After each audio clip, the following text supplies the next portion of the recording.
Salut les terriens, voici une nouvelle vidéo d'UFO Legacy présentée par Van Roswell, c'est-à-dire moi. Et aujourd'hui, je vous aborderai un récit d'enlèvement par les extraterrestres. Il s'agit là d'un événement qui fait partie d'une longue liste dans laquelle beaucoup de personnes ont prétendu avoir subi des enlèvements aliens, bien après le premier récit et affaire de Betty et Barney Hill, mais pas le chien.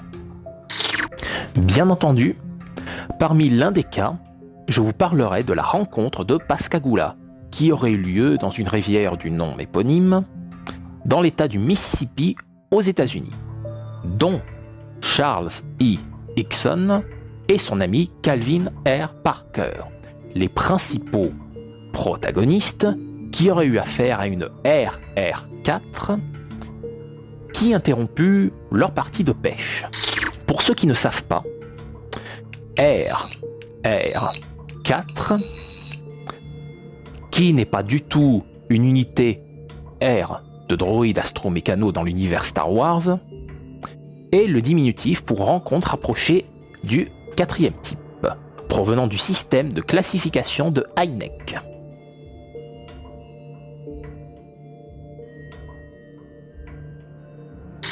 Mais ça, j'en parlerai une autre fois. Bon, revenons à ce qui nous intéresse, voulez-vous? Mais après les génériques.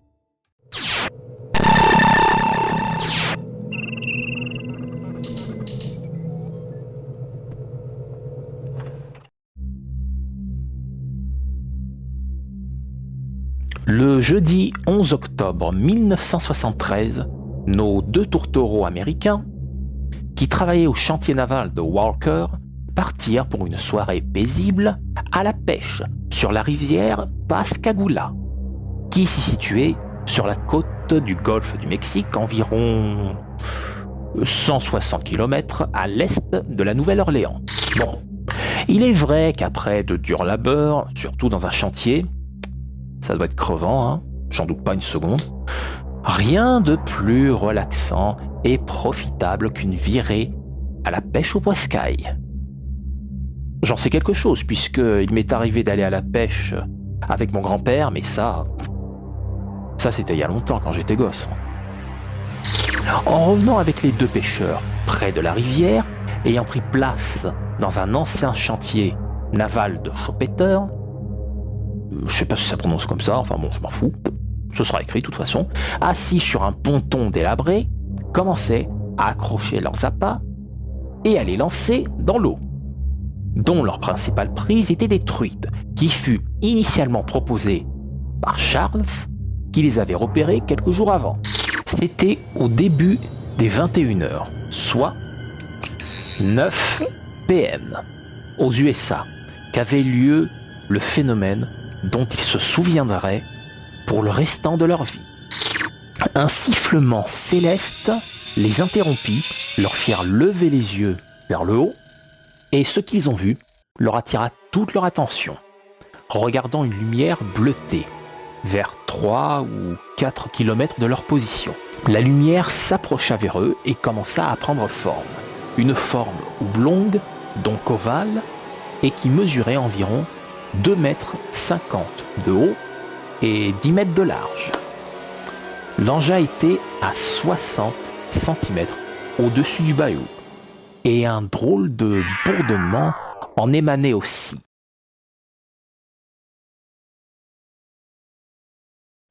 Charles et Calvin étaient stupéfaits de ce qu'ils assistaient. Tout à coup, il y eut comme une sorte d'ouverture sur l'objet volant, bien qu'il ne soit pas doté de porte. Et pourtant, 3 humanoïdes en sortirent et se mirent à flotter dans les airs. Les deux pêcheurs étaient absolument terrifiés. Ils ne comprenaient rien à ce qui se passait, absolument rien. Terrifiés au point de ne plus faire un seul geste et de contempler leur étrange aspect. Les visiteurs mesuraient environ 1,50 m, ils étaient minces, la peau à la fois pâle et grisâtre, couverts de rides. Ils semblaient avoir les mains crochues, comme des pinces de crabe. Et puis, leurs pieds ronds, ne distinguaient aucun orteil. Ils remarquaient aussi brièvement leur tête sphérique posée directement sur leur corps, dépourvue de cou. Une fente se dessinait à la place de la bouche, des formes coniques remplaçaient d'autres orifices, dont leur nez et leurs oreilles. Et ils n'avaient pas d'yeux.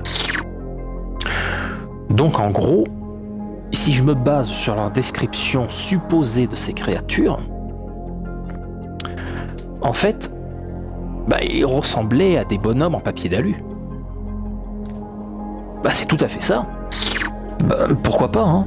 Comme dans Star Wars, en matière de forme de vie, il doit y en avoir de toutes les formes et de toutes les couleurs, hein, étant donné l'immensité et l'infinité de notre univers.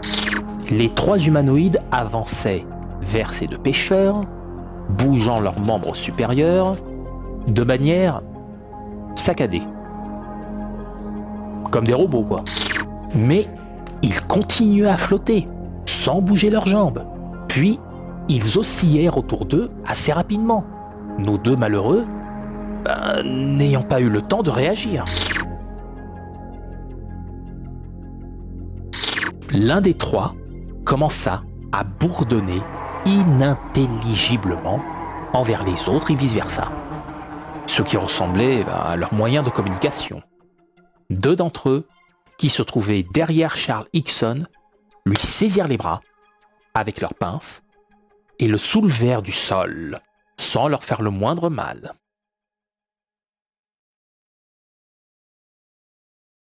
Avant de s'évanouir, Charles a pu apercevoir son ami Parker se faire saisir par le troisième humanoïde, qui s'évanouit à son tour après avoir été touché par ce dernier. Nos deux adductés, complètement assommés, se retrouvaient paralysés, mais flottant dans les airs, comme les trois aliens. La gravité terrestre ne leur faisait plus aucun effet. Ils ont été emmenés dans le vaisseau ovoïde et, une fois à l'intérieur, les occupants du vaisseau emmenaient leurs deux sujets dans une salle vide et très lumineuse. Charles, immobile, mais pouvant néanmoins bouger ses yeux, ne voyait plus son ami, ce qui lui laissa penser qu'il avait été emmené dans une autre salle. Les deux aliens qui tenaient Charles avec leurs pinces l'ont relâché, mais il flottait toujours dans le vide, dans une position étendue de 45 degrés, une position allongée, toujours paralysé. Qu'est-ce qu'ils feront de nous? Nous ont-ils enlevés pour de bon? Nous ne reverrons plus nos familles? Voilà ce qui occupait son esprit, rempli de tristesse et d'angoisse. Soudain, sorti de nulle part, un étrange appareil apparut, Charles, complètement surpris, et l'appareil commença à aller, à venir, à balayer son corps, dans les deux sens, avec une grande précision, comme un scan au rayon X. Il ne devinait pas ce que c'était, et ne parvenait pas à le décrire, tellement ça lui semblait peu commun. Cet appareil ressemblait à un gros œil, mesurant environ 18 cm de diamètre, qui était retenu par une sorte de pièce métallique. L'œil se tenait jusqu'à 20 cm de lui, passa près de son visage, puis dans son dos, et sur chacun de ses membres, jusqu'à ce que l'œil ait terminé et disparaisse dans le mur. Charles, encore plus terrifié à l'idée de ce qui allait se passer par la suite, se mit à penser que lui et très probablement son ami Calvin allaient vivre leurs derniers instants et qu'ils se retrouveraient morts dans la flotte, dans les eaux de la rivière Pascagoula. Triste fin, selon moi. Peu de temps après, les deux humanoïdes sont sortis de la pièce, le laissant tout seul. Charles s'était demandé s'il n'était pas parti examiner son compagnon. Un instant plus tard, ils sont revenus, avec Calvin, entre leurs pinces, ce dernier toujours dans les pommes. Puis, ils les ont ramenés, tous les deux, sur le ponton de bois, d'où ils avaient été enlevés une trentaine de minutes plus tôt. Ouais, Donc en gros, il s'agissait ni plus ni moins d'une consultation médicale assez avancée, surtout pour l'époque, mais qui aurait duré une bonne demi-heure. Ah ouais, quand même. Mais qui a été assez précipitée et brusque.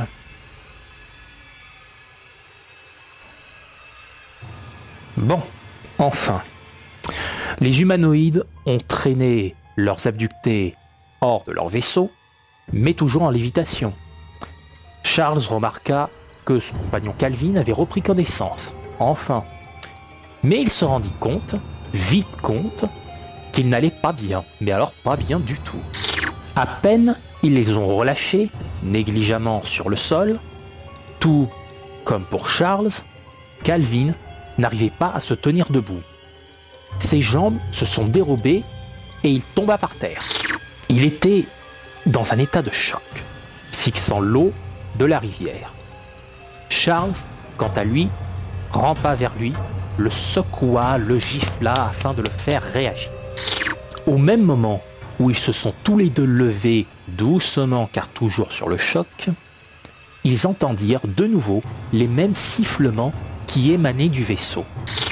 Ils se sont retournés et ont pu voir une dernière fois le vaisseau avec ses lumières clignotantes bleues filer vers le haut et disparaître à environ 50 pieds, en moins d'une seconde. Charles et Calvin étaient maintenant tirés d'affaire. Charlie, que s'est-il passé? C'était quoi ces choses? Demanda Calvin à Charles. Je ne sais pas, fils.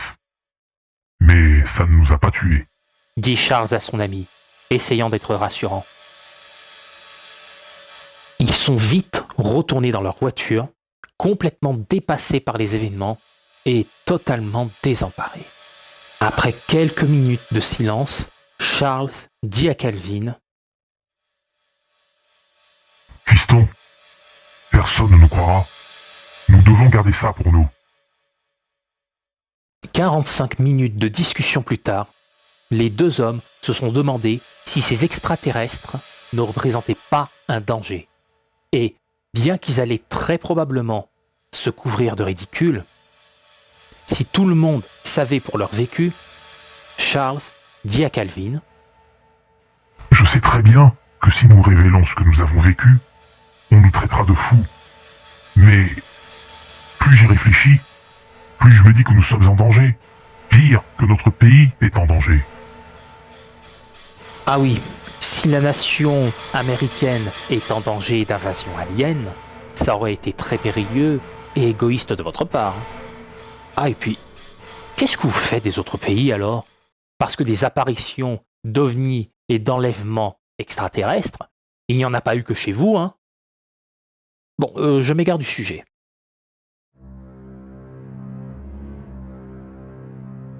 Charles, à un moment donné, prend une bouteille de whisky qu'il avait mise de côté et boit quelques gorgées pour se redonner du courage.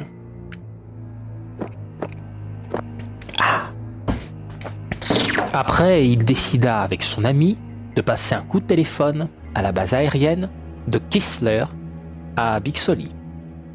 Mais malheureusement, l'Air Force n'était plus en charge d'enquêter sur les ovnis et leur suggéra de rapporter leur témoignage à la police. À la place, ils avaient eu l'idée de soumettre leur histoire à la presse. Mais hélas, le réceptionniste du Mississippi Press leur répondit que les bureaux du journal étaient fermés pendant la nuit et ils comprirent à cet instant, crucial si je puis dire, qu'ils n'avaient pas d'autre choix que d'en parler aux autorités locales, plus précisément au shérif. 22h30, ils arrivent tous les deux au bureau du shérif du comté de Jackson, Mississippi, amenant comme preuve, mais que dis-je, comme unique preuve matérielle, un poisson-chat qu'ils avaient pêché malgré tout. Attendez, attendez. Après qu'ils aient eu affaire à une rencontre du 4e type, ils ont quand même réussi à pêcher un poisson. On remarque, c'est mieux que rien.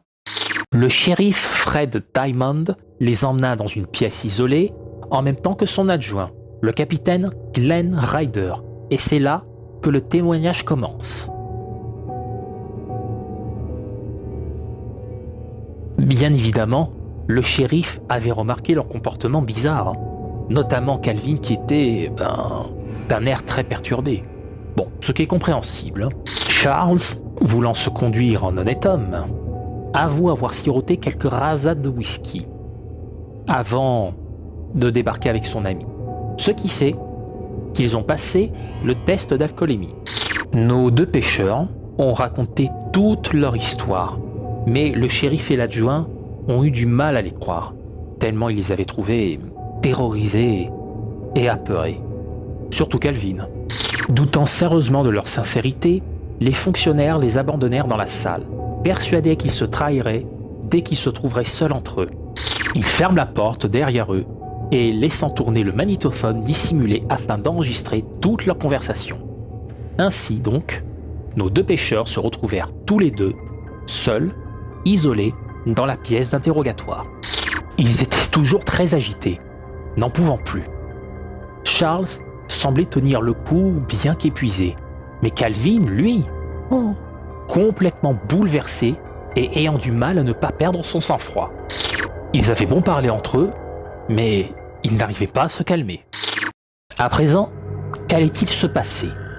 Le shérif et son adjoint allaient croire au témoignage des deux pêcheurs? Est-ce que la presse locale serait finalement au courant de cette affaire pour ensuite la publier? Charles et Calvin seront-ils la risée de la région, voire de l'Amérique?